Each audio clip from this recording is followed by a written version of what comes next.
Hello guys, नमस्कार। Subscribe my YouTube channel लक्ष्य with Bhavesh Gajpal on YouTube and also press the bell icon for further notification and subscribe my YouTube channel। चलिए आगे बढ़ते हैं।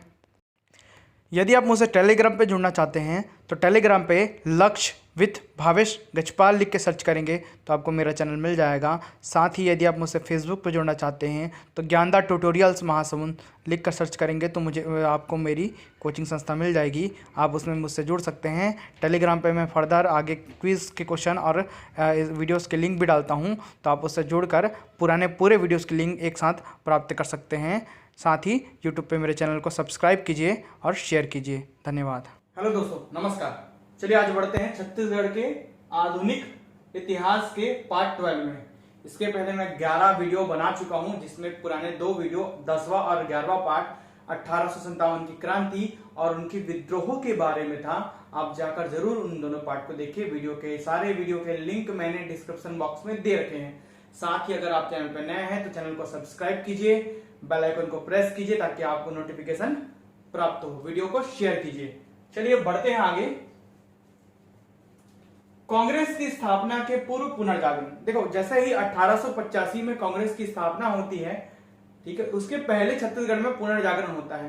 कुछ बुद्धिजीवी वर्ग रहते हैं जिनके द्वारा यहाँ कुछ विशेष प्रकार के समिति, संस्थाएं आदि का गठन किया जाता है और पुनर्जागरण की प्रक्रिया चलाई जाती है विकास के लिए।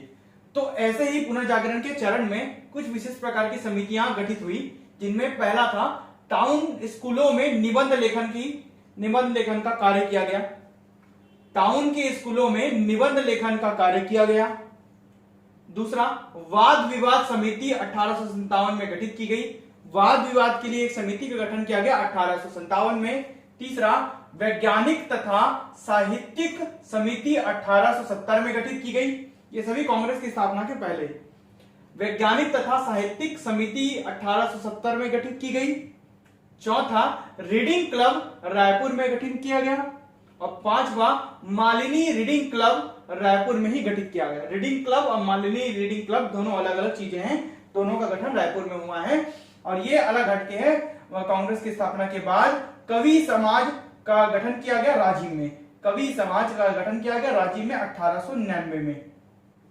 तो ये 5 मुख्य बिंदु और ये 6वां बिंदु, ये 6 बिंदु मिलाकर, ठीक है, विशेष समितियों और विशेष कार्यों को दर्शाते हैं जो पुनर्जागरण के लिए कार्य करते हैं। ठीक है, ये क्वेश्चन आ चुका है। इनमें से जोड़ी मिलावा आ चुका है कि छत्तीसगढ़ में आंदोलन की पीठिका मतलब आंदोलन स्थापित होने से पहले क्या क्या काम किया गया। तो ये सभी काम किए गए थे। इनमें से कौन सा नहीं है पूछा गया था। आप पीएससी के पेपर के क्वेश्चन पेपर को देख सकते हैं, पुराने पेपर में जाके इनमें से क्वेश्चन आया हुआ है। अब आते हैं आगे। 1885 में भारतीय राष्ट्रीय कांग्रेस की स्थापना होती है। एओयू के द्वारा भारतीय राष्ट्रीय कांग्रेस की स्थापना की जाती है। इसके बाद कांग्रेस से प्रेरित होकर कुछ लोग जुड़े और आगे आंदोलन कैसे चलता है उसको देखते हैं। 1891 का कांग्रेस का अधिवेशन। 1891 में कांग्रेस का अधिवेशन होता है नागपुर में। इस अधिवेशन की अध्यक्षता पी आनंद चार्लू के द्वारा की जाती है। कांग्रेस 1891 के अधिवेशन की अध्यक्षता पी आनंद चार्लू की द्वारा की जाती है। ये 7वां अधिवेशन था, 7th अधिवेशन था कांग्रेस का, जिसकी अध्यक्षता पी आनंद चार्लू करते हैं। छत्तीसगढ़ के 5 सदस्य शामिल होते हैं इस अधिवेशन में। इसकी खास बात यह है कि इस अधिवेशन में तब मध्य प्रांत हुआ करता था, तो छत्तीसगढ़ भी मध्य प्रांत का हिस्सा था। तो उस मध्य प्रांत के हिस्से अर्थात छत्तीसगढ़ से 5 सदस्य इस अधिवेशन में शामिल हुए थे। 1891 के अधिवेशन में पहले थे सीएम ठक्कर रायपुर से, माधवराव सप्रे बिलासपुर से, रामदयाल तिवारी रायपुर से, बद्री प्रसाद साव बिलासपुर से, डोमार सिंह नंदवंशी धमतरी से। ये 5 लोग 1891 के अधिवेशन में शामिल हुए थे। छत्तीसगढ़ से योगदान दिया था इन्होंने। अब आते हैं थोड़ा सा जागरूकता की ओर। धीरे धीरे जागरूकता फैलने लगी, ये अधिवेशन में लोग शामिल होने लगे। जमींदारी क्षेत्र पेंड्रा रोड से 2 प्रमुख जिम्मेदार व्यक्ति उभर कर आए। जमींदारी क्षेत्र था पेंड्रा रोड, पेंड्रा मरवाही वाला क्षेत्र। तो उनमें 2 प्रमुख व्यक्ति थे, पंडित माधवराव सप्रे और दूसरे थे रामराव चिंचोलकर। तो रामराव चिंचोलकर और पंडित राम माधवराव सप्रे इन्होंने चेतना जगाने का प्रयास किया। कहा? छत्तीसगढ़ में चेतना जगाने का प्रयास किया कि आंदोलन कि आप जागृत होइए और आंदोलन में भाग लीजिए, हिस्सा लीजिए। तो पंडित माधवराव सप्रे और रामराव चिंचोलकर दो प्रमुख व्यक्ति थे पेंड्रा रोड से।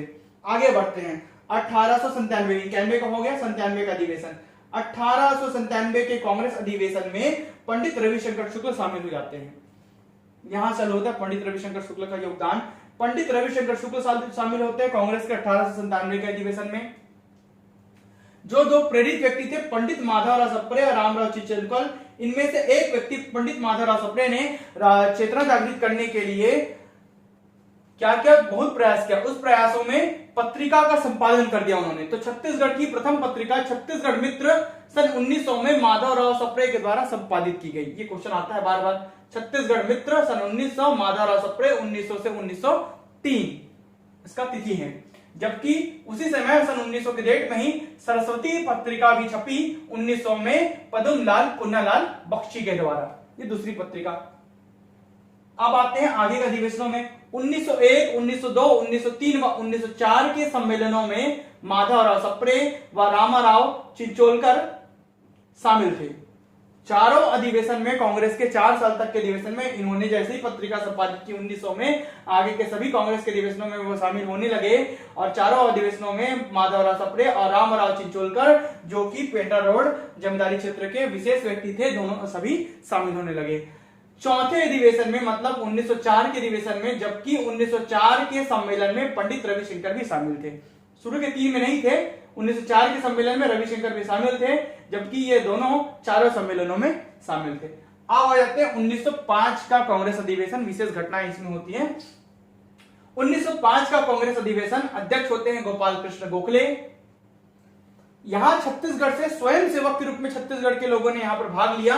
तो वो स्वयंसेवक होते हैं पंडित वामाराव लाखे, पंडित माधवराव सप्रे, पंडित रविशंकर शुक्ल, पंडित बद्री प्रसाद पुजारी, गजाधर साव, पंडित रामराव चिंचोलकर, पंडित राम गोपाल तिवारी। ये सभी स्वयंसेवक के रूप में 1905 के कांग्रेस अधिवेशन में शामिल होते हैं, जिसके अध्यक्ष गोपाल कृष्ण गोखले होते हैं। इनका सभी का योगदान मध्य प्रांत तब अभी के छत्तीसगढ़ से रहा है।